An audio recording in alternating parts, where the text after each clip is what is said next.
Guys, welcome back. Last night I told you I was a little bit green. We might have something we can do today, maybe 30 acres or so. I'm here about to mow this airport. Well, I'm almost done. I gotta run the zero turning. I ran this Kubota. It's orange, not green, but it gets the job done. Sure does, believe it or not, even though it's orange. Plenty of gas in the mower. It was too green yesterday, but I don't know how long it'll be green. I turned the weather this morning and it said, "We will bake" in big, in capital letters, all of it. So I guess it means it's gonna be getting pretty hot.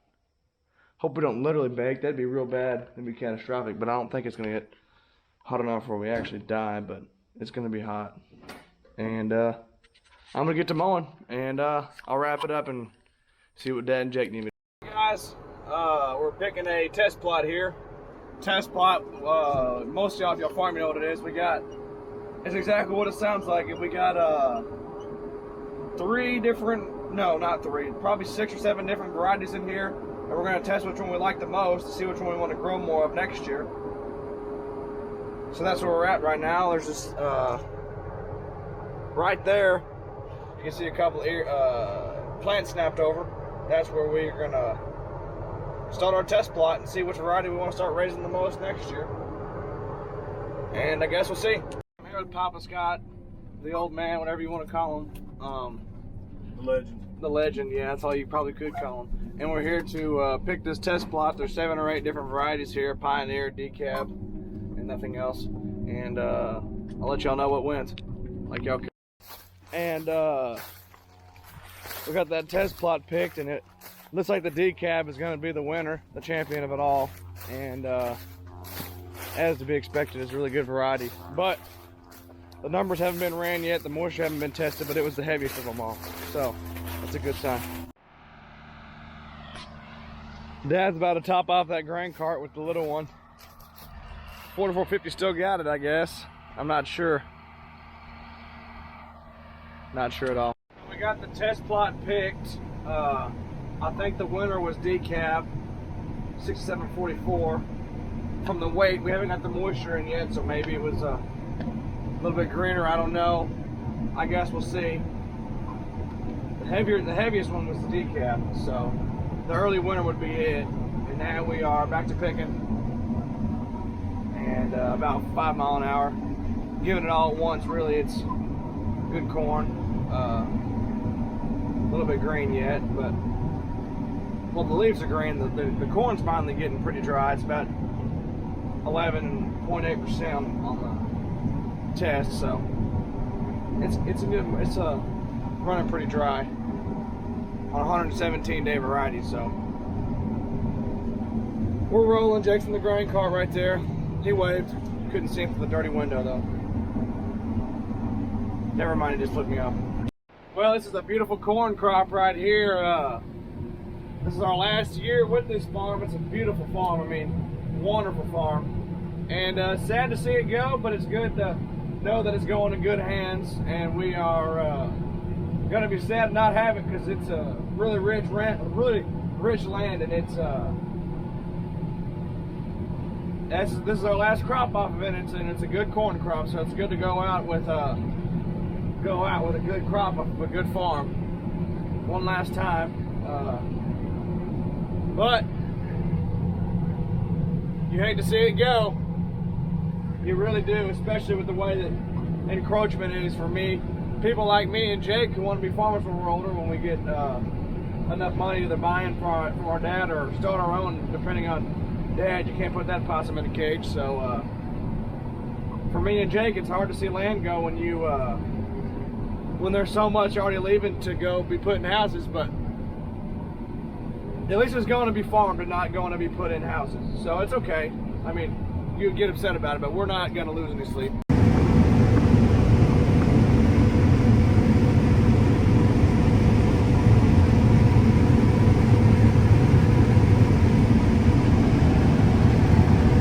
You can tell me and Jake have been picking and combining and whatever for a long time together, because of the fact that I was just writing him a text to say, hey, go to the end of this field so I can dump one more time before I fly off the land. Rascal knew exactly what I wanted. Son of a gun. I feel a fever rush and a chill when I go across the middle of a field, and it's getting pretty close to there. About 66% full. I think I should be able to make it, but it's always a challenge. Not a challenge, I'm not doing anything different. I dumped before I went that way, so maybe hopefully I'll be able to make it. But I guess we'll see.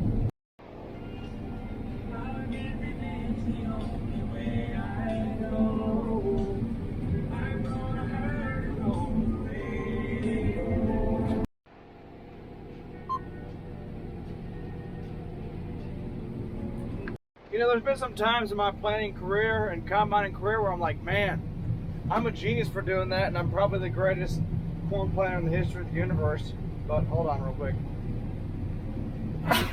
Sorry. I'm the greatest corn planter in the history of the universe, and there's something like, what was I doing? I try to figure out what was going on. There's no happy medium. It's either like, gosh, that was smart, or like, gosh, that was dumb. What was I doing? One of the two. Like, here's the case. What was going on? Like, there's 14,000 different rows running over the top of each other here. But then you get up here, and it's perfect. Like, what? That was within 40 feet. And I planted this field within 3 hours, all at the same time. There wasn't any starting and stopping. See? No happy medium. You know, picking inrows as a young adult is like getting a Band-Aid pulled off your leg as a little child. You know, you dread it, but it's over before you know it. You're already done. And then boom, you're good again. You're good again because your leg's healed, and you're good again because of the fact that you are picking straight tracking back and forth. And you're 3/4 of a tank full, like just now. You know, I think that Dr. Seuss wrote a book about my in-row planting. 1 row, 2 row, 3 row, 4 row, or whatever that one is about the fish. 1 fish, 2 fish, red fish, blue fish. That's how it is for my in-row planting. They would be like, you combine, you got 4 rows here, and then 2 rows there, and then 3 rows. I don't even know how it's humanly possible to do that, but I found a way to make it happen somehow. So this is the one time in the world that I don't want to make it all the way through. Because if I don't make it all the way through, that means the corn's really good. But, I don't know. There's times when you don't want to make it through because I was completely empty, so there's nothing I can do about it if I can't make it through. But, if I did have some, I'd want to be able to make it through because it'd be embarrassing if I couldn't. Make sense? Well, guys, I hope y'all weren't enjoying the harvest videos from the combine because I'm about to turn it over to Jake. So we get to go in the grain car for a little while, and I'll show you what's going on over there. There he is, flying in here like a little rascal he is. He's good at both. We're both good at both. I think that he can run the grain cart. We're pretty equal on both jobs. He's good at the combine. I'm good at the combine. He's good at the grain cart. So I trust him to just get him and say, hey, Jake, come run it. He trusts me to say, hey, Clay, come run the grain cart. So it's pretty good. So I'm going to turn it over to him in a second and see what's up. Never mind. He's on the move again. He puts that old hammer down. He don't like making the combine wait. I think in this field, though, it's going to be pretty unavoidable because the corn's good and the rows are long and you can just roll. So I'm currently moving about 2,500 bushels an hour, so that's pretty good. And he's heading that way.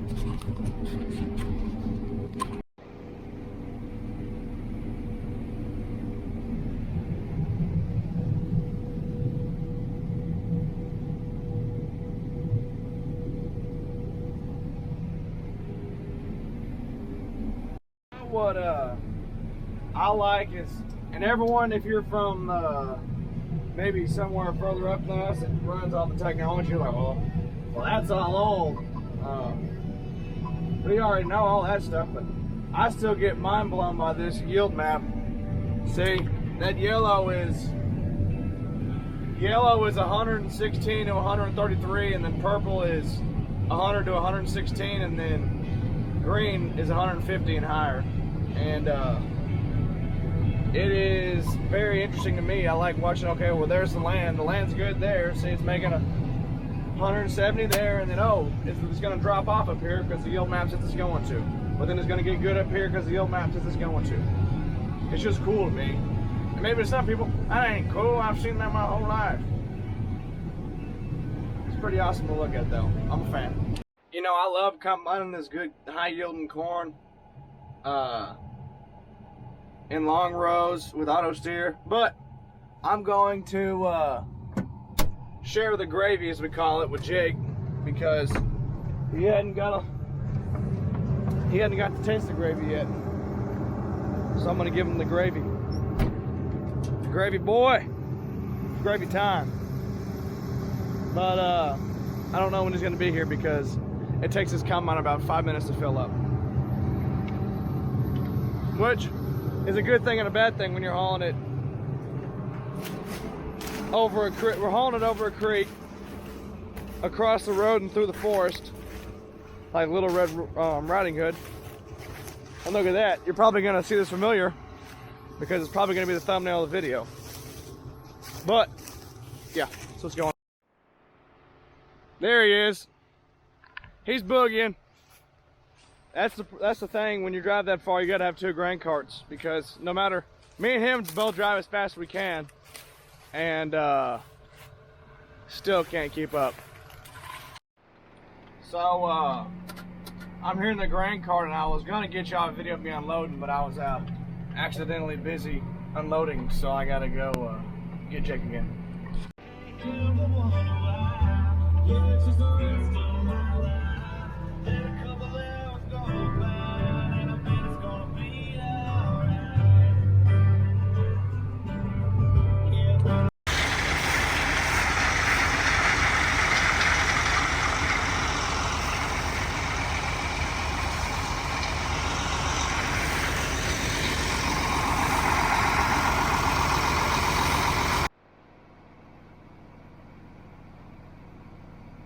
Dumping here on this 4450 on the 705 grain cart. I guess it's a little bit heavy for it. I filled the back half first of the grain cart. This is what you do when you're filling a dump on the grain cart. I was trained. That's how I was trained. And I didn't really think about the weight difference. And I had my pinpoint. I had my target aimed in, and I was ready to rock and roll and dump on that grain cart. And I got that back half full, and then my target moved. I was like, "What's going on? Am I got a flat or something?" No, it was just rocking that 4450 back because it was so heavy on the back end of it, but we spread it out, so it's okay. Well, it is currently